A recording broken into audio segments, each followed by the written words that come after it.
السلام علیکم ورحمۃ اللہ وبرکاتہ۔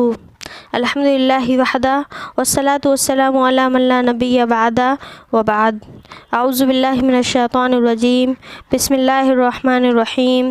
رب اشرح لی صدری ویسر لی امری واحلل عقدۃ من لسانی یفقہوا قولی۔ وحی کے طریقے اور اس کے اقسام۔ حافظ ابن القیم رحمہ اللہ کہتے ہیں، اللہ تعالیٰ نے محمد صلی اللہ علیہ وسلم کے وحی کے جتنے طریقے ہیں سارے طریقے استعمال کیے۔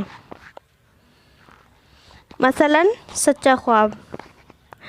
آپ صلی اللہ علیہ وسلم پر وحی کی ابتدا اسی طریقے سے ہوئی۔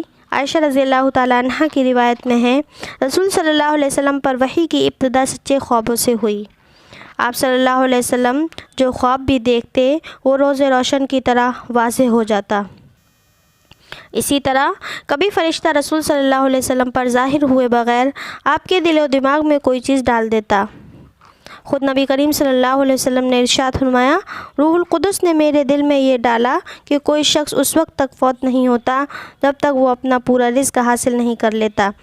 لہٰذا اللہ تعالیٰ سے ڈرو اور حلال اور اچھے طریقے سے رزق طلب کرو۔ اسی طرح کبھی رسول صلی اللہ علیہ وسلم کے سامنے ایک آدمی دحیہ کلبی رضی اللہ تعالیٰ عنہ کے مشابہ صورت میں ظاہر ہوتا، آپ سے باتیں کرتا اور آپ صلی اللہ علیہ وسلم کی اس کی بات یاد کر لیتے۔ اس صورت میں کبھی کبھی صحابہ بھی اسے دیکھ لیتے تھے۔ اسی طرح کبھی رسول صلی اللہ علیہ وسلم کی طرف وحی گھنٹی کی ٹن ٹن کے مانند آتی تھی اور یہ صورت آپ صلی اللہ علیہ وسلم پر بہت گراں بہت دشوار گزرتی تھی۔ فرشتہ وحی اس آواز میں ملاتا، وحی کی شدت کی وجہ سے آپ صلی اللہ علیہ وسلم کی پیشانی پر پسینہ چمک اٹھتا اور آپ کی اونٹنی زمین پر گھٹنے ٹیک دیتی تھی۔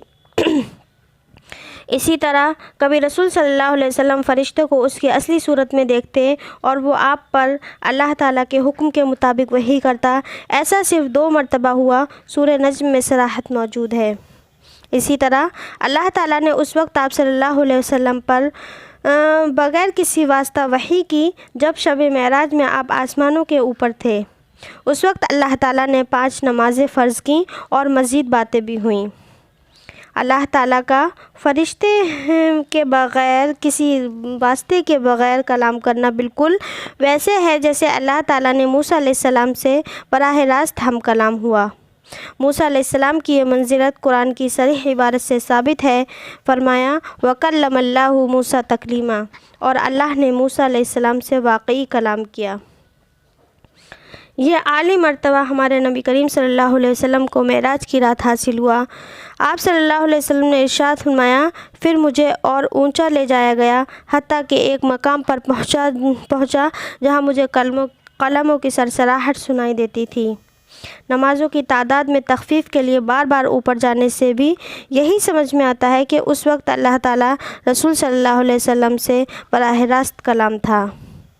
آخر میں مولا کریم سے دعا ہے کہ ہم تمام کو نبی کی سیرت کو سمجھنے اور اس کے مطابق عمل کرنے کی توفیق دے۔